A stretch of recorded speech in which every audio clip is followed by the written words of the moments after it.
So today we're planting 2,977 flags just to remember all the people who lost their lives in 9/11.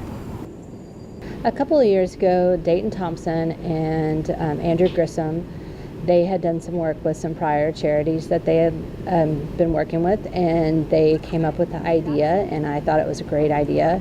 The flags were relatively inexpensive, and I thought it would be a great way to just shed some light on the event and on the day. So I thought, well, we could do that relatively inexpensively, and it was just a great tribute to honor the victims.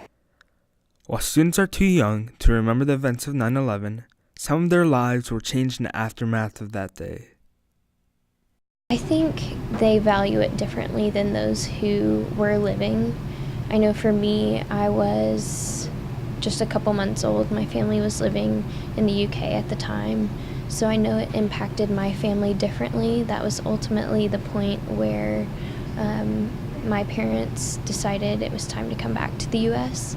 So I do think it has a different impact. But I think it is, like I said earlier, just something to remember so that we don't have anything like that happen ever again. And what would student council like for their classmates to think about as they drive past the flags on Tuesday?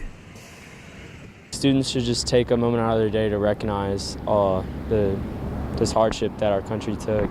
Just remember all the lives, because there's so many. This is Andrew Khalil reporting for the Lovejoy News Network.